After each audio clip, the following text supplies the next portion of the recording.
अभी हम लोग देख रहे थे प्रोडक्शन इंजीनियरिंग सब्जेक्ट, एंड इसमें हम लोग चल रहा था हम लोग का लेक्चर लेथ मशीन का। तो लेथ मशीन का आज हम लोग देखने वाले हैं क्वेश्चन पार्ट नंबर 2। ठीक है, लेथ मशीन के क्वेश्चन का पार्ट नंबर 2 देखने वाले हैं। तो चलिए आज के क्लास को स्टार्ट करते हैं। मैं आपको बता देता हूं कि प्रोडक्शन का अगर बात करें तो प्रोडक्शन में लेथ मशीन का हम लोग का 5 पहले लेक्चर आया था, एंड अभी हम लोग का एमसीक्यू चल रहा है। तो लेथ हम लोग का 5 जो लेक्चर आया वो था आपका 14वां पार्ट, 15, 16, 17 और 18। ठीक है, यानी कि 14, 15, 16, 17 और 18 ये जो आप पार्ट देखेंगे ये लेथ का आपका लेक्चर पार्ट है। एंड इसके बाद हम लोग स्टार्ट किए 19 से 19वां पार्ट से एमसीक्यू सॉल्यूशन। ये आपका 19, 20, 21 और 22 चलेगा आपका एमसीक्यू सॉल्यूशन। तो आज हम लोग का हो जाएगा 20th पार्ट। ठीक है, जो हम लोग ये सेकंड पार्ट हो जाएगा लेथ मशीन का एमसीक्यू का। तो चलिए आज की क्लास को स्टार्ट करते हैं। तो आज हम लोग देखने वाले हैं किस किस टॉपिक से एमसीक्यू। तो लेथ के कंस्ट्रक्शन से रहेगा question, types of lathe machine से क्वेश्चन रहेगा। ये दोनों पार्ट जो है वो प्रीवियस पेपर में भी था, प्रीवियस का जो वीडियो उसमें भी था। आज हम लोग नया एक पार्ट ऐड किए हैं, the parts of lathe machine. इससे भी आज आपको क्वेश्चन देखने को मिलेगा। ठीक है, जो भी आपका head stroke, tail stroke, carriage, bed, legs, ठीक है, लेड स्क्रू, इससे कुछ क्वेश्चन रहेगा। चलिए, और आपको आंसर खुद से लगाना और बताना कमेंट में आउट ऑफ 10 में कितना आप दे पाएँ। ठीक है, इससे पता चलेगा आपका प्रिपरेशन कैसा है। First question, a mandrel is use to hold. मैंने आपको पिछला वीडियो में यही क्वेश्चन आपसे पूछा था कि मैंड्रिल का यूज हम लोग क्यों करते हैं, बताइए। आपको आंसर देना पॉज करके। हैवी वर्क करने में, या फिर लाइट और थिन वर्क को होल्ड करने में, पकड़ने में, या फिर कटिंग करने में, या फिर एक इंसेंट्रिक वर्क करने में, या फिर नॉन ऑफ दिस। क्या होगा इसका करेक्ट आंसर? अगर आप पिछला लेक्चर देखे होंगे तो लास्ट में आपसे क्वेश्चन में पूछा था, वो भी आपका यही था क्वेश्चन। तो अगर आप ध्यान दीजिएगा तो इसमें आप लोग को मैं पढ़ा चुका हूँ। इसका करेक्ट आंसर हो जाएगा नॉन ऑफ दिस। तो बोलेंगे सर तो करेक्ट आंसर क्या हो जाएगा इसका? अगर मैं करेक्ट आंसर बोलूँ तो हम लोग जो मैंड्रिल यूज़ करते हैं वो होलो, जो आपका होलो ऑब्जेक्ट रहता है या फिर होलो जॉब रहता है, उसको हम लोग पकड़ने के लिए यूज़ करते हैं। मैंड्रिल होता कैसा है? देखो यहाँ पे आप देख रहे होंगे, ये आपका है मैंड्रिल। ये आप देख रहे हो, ये मेरा मैंड्रिल है। ठीक है, ये मेरा है क्या? मैंड्रिल। अब मैंड्रिल में देखो यहाँ पे वर्कपीस जो रहेगा वो होलो टाइप का रहेगा। जब होलो वर्कपीस रहेगा उसको पकड़ने के लिए यूज़ करते हैं मैंड्रिल। देखो यहाँ पे बोला मैंड्रिल यूज टू हेल्ड दी होलो और ड्रिल वर्कपीस। समझ आया कि नहीं? चलो, तो इसका करेक्ट आंसर हो जाएगा D number. I hope so सब जो है करेक्ट आंसर इसका दिए होंगे। चलिए सेकंड में पढ़ देता हूँ, आपको फटाफट आंसर लगाना पॉज करके video. The tail stroke set over the method of taper turning is prefer for. किसके लिए प्रीफर होता है tail stroke over the method of taper turning? Taper turning में जो हम लोग टेल स्ट्रोक यूज़ करते हैं उसमें क्या इंटरनल टेपर रहता है, स्मॉल टेपर रहता है, लॉन्ग सिलेंडर टेपर रहता है, या फिर स्टेप टेपर रहता है। बताइए इसका करेक्ट आंसर क्या होगा? पॉज कीजिए, थोड़ा क्वेश्चन को समझिए और समझ के इसका करेक्ट आंसर आपको देना है। मैं यहाँ पे बता देता हूँ इसका करेक्ट आंसर क्या होगा। अगर आप पकड़ लिए होंगे तो इसको हम लोग यूज़ करते हैं लॉन्ग सिलेंडर टेपर। जब हम लोग लॉन्ग सिलेंडर टेपर करना है तब हम लोग यूज़ करते हैं tail stroke set. Tail stroke set जो मेथड है इसको हम लोग यूज़ करते हैं, और किस टाइम पे? टेपर टर्निंग के टाइम पे। मैं और एक चीज़ आप लोग को यहाँ पे बता देता हूँ याद करा के। ठीक है, कि देखो अगर मान लो हमको कोई लॉन्ग वर्कपीस है, क्या है मेरा? लॉन्ग वर्कपीस है, और लॉन्ग वर्कपीस में हमको टेपर करना है। क्या करना है? टेपर करना है, टेपर टर्निंग करना, वो भी स्मॉल करना है, थोड़ा टेपर टर्निंग करना है। तो कौन सा मेथड आपको अगर पूछेगा तो याद रखिएगा हम लोग यूज़ करते हैं टेल स्ट्रोक का ही। क्या यूज़ करते हैं हम लोग? ये करते हैं, आप बोलिएगा by setting over the tail stroke. ये भी आप दोनों क्वेश्चन ध्यान में रखिएगा। यहाँ में हम क्या बोले कि भाई अगर हमको लंबा कोई लॉन्ग वर्कपीस है उसमें हमको स्मॉल टेपरिंग करना है तो हम लोग कौन सा मेथड यूज़ करेंगे? तो आपको आंसर देना by setting over the tail stroke. और दूसरा क्वेश्चन यहाँ पे आप देख ही रहेंगे, यहाँ पे कौन सा क्वेश्चन था? यहाँ था कि tail stroke set over the method. यही मेथड का हम लोग यूज़ करते हैं टेपर टर्निंग में, is prefer for long cylinder. यानी कि टेपर टर्निंग स्मॉल भी करने में और लंबा भी करने में हम लोग जो है यूज़ करते हैं टेल स्ट्रोक मेथड का। समझ आया? चलो आगे बढ़ते हैं नेक्स्ट क्वेश्चन की ओर। नेक्स्ट क्वेश्चन थर्ड नंबर में क्या बोला गया, मैं पढ़ देता हूँ question. For the turning internal taper the suitable method is. अब देखो अगर हमको इंटरनल टेपरिंग करना है, इंटरनल टेपरिंग, टर्निंग करने में इंटरनल बात समझ में। देखो मान लो ये मेरा कोई होलो एक ऑब्जेक्ट है, ठीक है, इस होलो ऑब्जेक्ट है, तो इसके इंटरनल हम लोग थ्रेड काट कर रहे हैं, ठीक है, कहाँ कर रहे हैं, इंटरनल थ्रेड करते हैं। तो उसके लिए हम लोग जो मेथड यूज़ करते हैं वो कौन सा हो जाएगा, क्या वो हो जाएगा बाय द फॉर्म टूल, या फिर हो जाएगा सेटिंग करते हैं टेल स्ट्रोक में, या फिर बाय टेपर टर्निंग अटैचमेंट लगा देंगे, या फिर कंपाउंड रेस्ट को हम लोग स्विंगिंग करा के, ठीक है। क्या होगा करेक्ट आंसर इसका बताइए आप लोग पॉज करके, चलिए बताइए फटाफट। तो याद रखिएगा हम लोग अगर हमको करना है टेपर टर्निंग इंटरनली, तब हम लोग यूज़ करते हैं आपका टेपर टर्निंग अटैचमेंट, यानी कि टेपर टर्निंग अटैचमेंट लगा के हम लोग इंटरनल टेपर कर सकते हैं टर्निंग के दौरान, ठीक है। क्वेश्चन नंबर 4 की बात करते हैं। 4th नंबर में क्या बोला गया है, ये बोला गया है कि slow speed of A spindle is necessary. अगर हम लोग स्पिंडल का जो स्पीड रहेगा वो काफ़ी स्लो रखेंगे, कम रखेंगे, तो किस केस में यहाँ बात बोल रहा है, थ्रेड कटिंग के टाइम में, या फिर turning work of larger diameter. अगर लार्जर डायमीटर का मेरा कोई बड़ा सा डायमीटर है, ठीक है, इतना बड़ा डायमीटर है, ऐसा कुछ है डायमीटर, पतला नहीं, ये पतला हो गया, पतला नहीं, बड़ा डायमीटर लेते हैं, यहाँ बड़ा डायमीटर है, उस टाइम पे यूज़ करेंगे स्पिंडल जो है वो मेरा स्लो स्पीड। थ्रेड कटिंग के टाइम यूज़ करेंगे, या फिर क्या हम लोग टर्निंग है हार्ड और टफ मटेरियल। वैसे मैं प्रीवियस पार्ट में भी एक इससे रिलेटेड क्वेश्चन बताया था। और ऑल ऑफ दिस, क्या किसी में भी यूज़ कर देंगे स्लो स्पीड, सब में चलेगा। मतलब देखो स्लो तो रख सकते किसी में, लेकिन किस में ज़्यादातर प्रेफर किया जाता है कि भाई इसमें स्लो रखना ही रखना। बताइए करेक्ट आंसर क्या होगा। तो यहाँ तक में आप लोग पकड़ लिए होंगे इस क्वेश्चन को, आई होप सो। देखो स्लो स्पीड इज नेसेसरी, यहाँ पे अगर आप ध्यान दीजिएगा तो ऑल ऑफ दिस होगा करेक्ट आंसर। क्या आ जाएगा यहाँ पे, ऑल ऑफ दिस। क्यों भाई, पहली बात अगर हम लोग करेंगे, मैंने बताया था आपको पिछला क्वेश्चन में कि हार्ड और टफ मटेरियल जब यूज़ करेंगे तो जो आपका स्पिंडल का स्पीड रहता है वो हम लोग स्लो रखेंगे। अगर स्लो नहीं रखेंगे तो मेरे स्पिंडल ब्रेक हो सकता है, स्पिंडल में जो कटिंग टूल मटेरियल जिससे हम लोग कट कर रहे हैं वो भी टूट सकता है, ठीक है। सरफेस जो है फिनिश वो मेरा अच्छा नहीं मिलेगा। थ्रेड जब कटिंग करते हैं तो थ्रेड कटिंग थोड़ा सा कॉम्प्लेक्स कटिंग होता है, तो उस टाइम पे भी आपको पता होगा हाफ नट का यूज़ करते हैं लेड स्क्रू को फिक्स करने में, कैरेज के साथ कनेक्टेड रहता है, तो उसमें भी हम लोग स्लो स्पीड देते हैं। और टर्निंग जब करते हैं हम लोग, ठीक है, लार्जर डायमीटर का, तब भी हम लोग स्पिंडल को स्लो रखते हैं। स्पिंडल समझ में आया ना क्या हो जाता है। देखो अगर मैं आपसे बताऊं कि स्पिंडल क्या हो जाता है तो आप यहाँ पे समझो, ठीक है। यहाँ पे इस फिगर को आप देखो, इस फिगर में समझ लो कि इसके आगे जो है आपका हेड स्टॉक लगा हुआ है। क्या लगा हुआ है, ये मेरा हेड स्टॉक है। हेड स्टॉक में रहता है फीड बॉक्स रहता है, गियर बॉक्स रहता है, जहाँ पे ढेर सारा जो है आपका क्या लगा रहता है, इस तरह का गियर लगा हुआ रहता है। ये मेरा क्या है, ये सब जो है मेरा ये गियर है। अब गियर है तो इसके बाद यहाँ पे लगा रहता है इस तरह करके स्पिंडल। ये जो आप देख रहे हैं ये मेरा क्या हो जाता है, ये मेरा स्पिंडल हो जाता है, ये स्पिंडल है। और स्पिंडल से कनेक्ट रहता है मेरा चक जो है मेरा होलो रहता है। इसके बाद ये रहता है ये स्पिंडल, ये चक ही पूरा का पूरा चक है, पूरा का पूरा, और ये इसका थ्रेड है, यानी 3 जो चक है या फिर 4 जो चक है, जिस तरह का भी चक है, तो ये चक हो गया। और बाद में मेरा वर्कपीस है, तो वर्कपीस अंदर में जाके ये फंस जाता है, तो ये स्पिंडल में लॉक हो जाता है। तो स्पिंडल को अगर हम लोग मान लो थ्रेड कटिंग कर रहे हैं, ठीक है, थ्रेड कटिंग कर रहे हैं, या फिर हम लोग थ्रेड कटिंग के अलावे अगर हम लोग कोई लार्जर डायमीटर ले लिए हैं उसको टर्निंग कर रहे हैं, उस टाइम पीरियड में भी थ्रेड कटिंग में भी हम लोग क्या रखेंगे, या फिर इसके अलावा हार्ड मटेरियल को भी कट करेंगे, तभी हम लोग स्पिंडल का जो स्पीड रखेंगे वो हम लोग स्लो रखेंगे, यानी कि लो रखेंगे, राइट। चलो मूव करते हैं आगे क्वेश्चन 5th नंबर क्वेश्चन की ओर। 5th नंबर क्वेश्चन क्या बोल रहा है, a lathe with 4 step on a cone pulley and with the back gear will have, यानी कि बोल रहा है कि एक लेथ है जिसमें हम लोग यूज़ करते हैं 4 step on the cone pulley and with the back gear will have, क्या 4 इंडिपेंडेंट स्पीड होगा, या फिर 4 डायरेक्ट स्पीड होगा, या फिर सॉरी इंडिपेंडेंट बोल रहा है, 4 इनडायरेक्ट स्पीड होगा, डायरेक्ट स्पीड होगा, या फिर 4 इनडायरेक्ट और डायरेक्ट दोनों स्पीड होगा, या फिर नॉन। क्या होगा इसका करेक्ट आंसर बताइए आप लोग। देखो कॉन पुली क्या हो जाता है मैं पहले बताओ। देखो ये मेरा रहता है, ये सारा जो आप देख रहे हैं ये मेरा कॉन पुलीज है, ये मेरा मेन ड्राइविंग है, और मेरा ये ड्रीवन है। ये ड्रीवन है, ड्राइविंग के साथ ड्रीवन कनेक्टेड रहता है, और ये सारा गियर्स है। ये गियर अटैचमेंट आपको हेड स्टॉक में देखने को मिलेगा, जिसमें स्पिंडल हो गया गियर, टबलर गियर हो गया, स्टड गियर हो गया, आइडियल गियर हो गया, ढेर सारा गियर रहता है, कनेक्टेड रहता है, ठीक है। तो ये उसके साथ साथ हम लोग कॉन पुली भी लगाते हैं।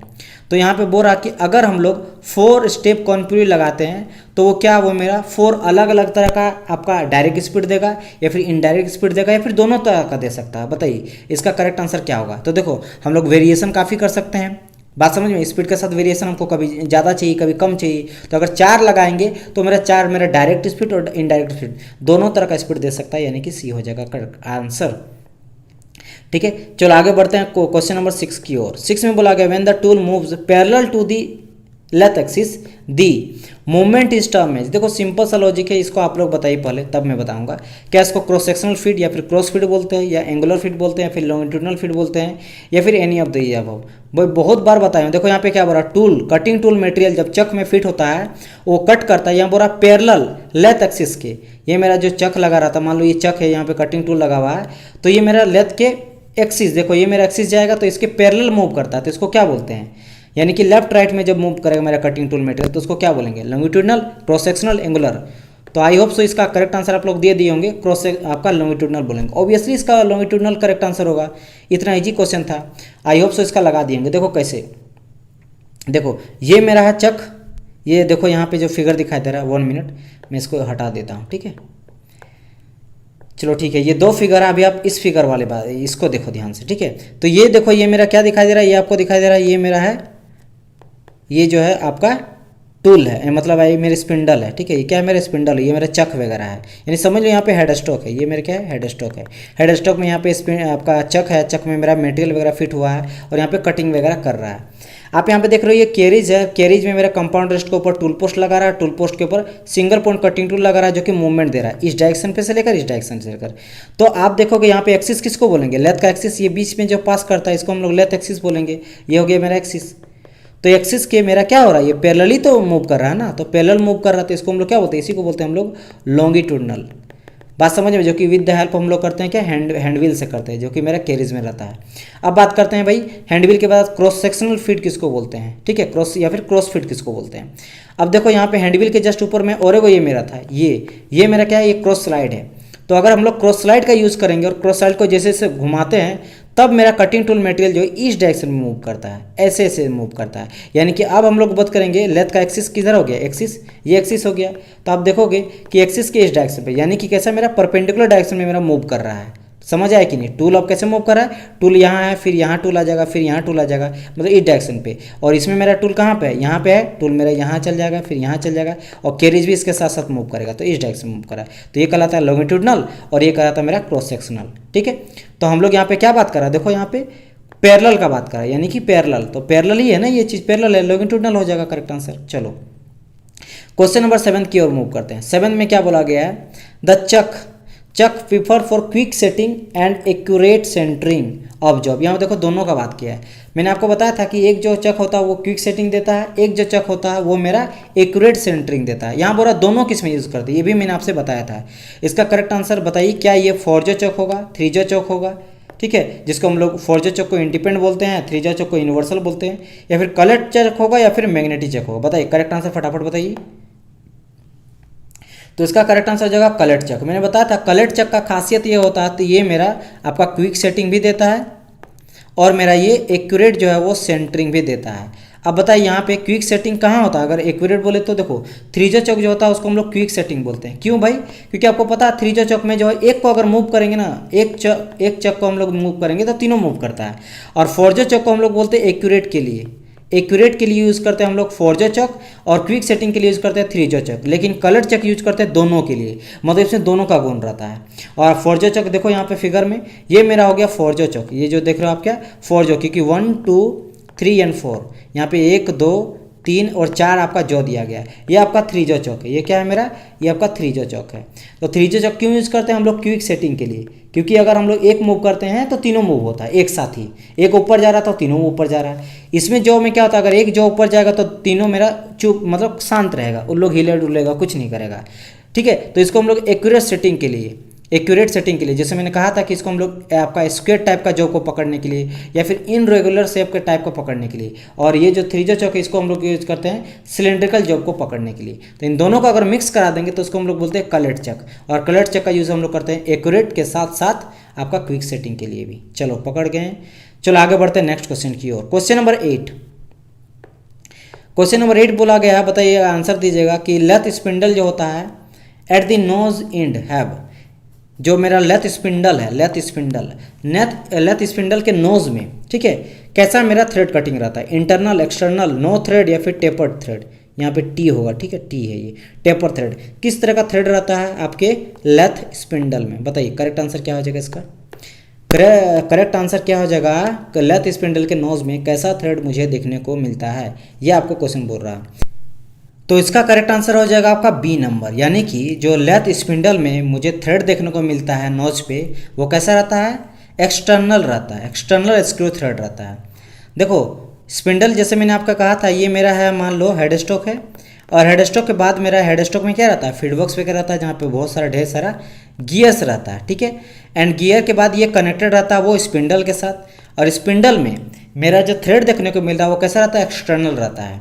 जैसे नट एंड बोल्ट में होता होगा, जैसे मान लो ये मेरा नट है, ठीक है, ये कोई हेक्सागोनल आपको नॉट है, तो आप नट है और ये मेरा बोल्ट है जिसमें अंदर वो जाता है, तो नट में कैसा रहता है, नट में आपको देखने को मिलेगा इंटरनल थ्रेड, और आपको बोल्ट में देखने को मिला एक्सटर्नल थ्रेड, तो ये भी इसमें एक्सटर्नल थ्रेड रहता है, ठीक है। चलो आगे बढ़ते हैं हम लोग। नेक्स्ट क्वेश्चन आपका है क्वेश्चन नंबर 9th में ये बोला गया है, चलिए मैं बता देता हूँ पढ़ के।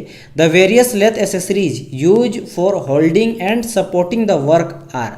हम लोग जो मैंने आपसे बताया था, एक स्पेशल क्लास लिया था एसेसरीज का एंड अटैचमेंट का, तो यहाँ पे बोल रहा है कि लेथ एसेसरीज कौन सा है इसमें जो हम लोग होल्डिंग और सपोर्टिंग करने के लिए यूज़ करते हैं।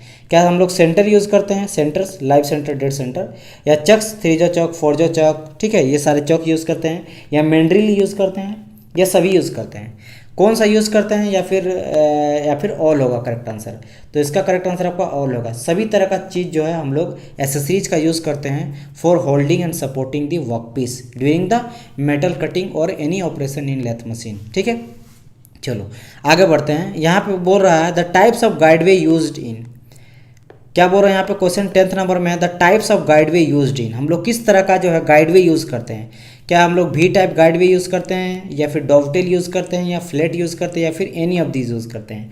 मैंने आपसे अगर याद होगा, मैंने आपसे बताया था गाइडवे क्या हो जाता है, गाइडवे जो है बेड में ही वे होता है। जैसे ये मेरा बेडवे है, ये मेरा बेड है, ठीक है, ये आप देख लो। सबसे पहले तो लेथ बेड है, ये मेरा क्या लेथ का बेड है। अब इस लेथ बेड में आपका गाइडवे होता है, यानी कि इसी बेडवे या फिर गाइडवे, जहाँ पे क्या हो जाता है, 2 तरह का गाइडवे रहता है। ये होकर 2 यहाँ रहता है और यहाँ पे 2 रहता है, ये दोनों रहता है। जहाँ पे क्या करता है, पूरा का पूरा कैरीज और टेल स्टॉक मेरा रोटेट करता है। यहाँ पे मान लो जो है आपका कैरीज रहता है, और यहाँ पे मेरा रहता है टेल स्टॉक, तो टेल स्टॉक भी मूव करता है और कैरेज भी मूव करता है इसी गाइडवे के ऊपर। जिसमें मैंने कहा था कि टेल स्टॉक जो होता है वो इंटरनल जो वे रहता है उससे वो मूव करता है, मतलब इंटरनल गाइडवे का यूज़ करता है या फिर बेडवे का यूज़ करता है, और जो कैरेज है वो आउटर जो है वो गाइडवे का यूज़ करता है, ठीक है। राइट, बात समझ में आया कि नहीं। तो यहाँ पे वही बात किया था। और ये कि कौन कौन टाइप का हो सकता है, मैं आपको क्लास में बता चुका हूँ कि भी टाइप के भी हो सकता है, ठीक है, भी टाइप का हो सकता है, ये मेरा फ्लैट टाइप भी हो सकता है, और मेरा डॉवटेल का टाइप भी हो सकता है, ठीक है। बात समझ में आया कि नहीं। तो सभी तरह का इसमें पाया जाता है, यानी कि यहाँ पे करेक्ट आंसर क्या हो जाएगा, D number, any of these, ठीक है, एनी वन ऑफ दीज हो जाएगा करेक्ट आंसर। चलिए क्वेश्चन फिर यू आपके लिए क्वेश्चन रहता है, देखते हैं आप करेक्ट कितना आंसर आप लोग सही दे पाइएगा। मैं आज के लिए आपका क्वेश्चन लाया हूँ कि an operation of enlarging the end of this cylindrical hole is known as grooving. क्या ये करेक्ट है या रॉन्ग है। यहाँ पे ये बोल रहा है, सिंपल सा क्वेश्चन है आपसे, काफ़ी इंपॉर्टेंट क्वेश्चन और सिंपल क्वेश्चन है कि अगर मेरा सब पहले ही सिलेंड्रिकल हॉल किया हुआ है, पहले क्या मेरा यहाँ सिलेंड्रिकल हॉल है, अब उस हॉल को हम लोग इनलार्ज कर रहे हैं और बड़ा कर रहे हैं, ये लेथ ऑपरेशन का बात कर रहे हैं, तो हम लोग बताओ क्या उसको हम लोग ग्रूविंग बोलते हैं। क्या ये सही है, अगर गलत है तो क्यों गलत है, अगर सही है तो क्यों सही है, ठीक है। क्या ग्रूविंग जो है वो इनलार्जिंग कहलाता है, यानी पहले ड्रिल करके या फिर बोरिंग किया हुआ को और बड़ा कर रहे हैं, क्या उसको हम लोग इनलार्ज कर रहे हैं, उसको हम लोग ग्रूविंग करते हैं। करेक्ट है या रॉन्ग है आपको बताना है, और क्यों, रीजन भी बताना है, और आपको आंसर करना कमेंट बिलो में, ठीक है। मिलते हैं नेक्स्ट पार्ट में, तब तक के लिए goodbye and God bless you all.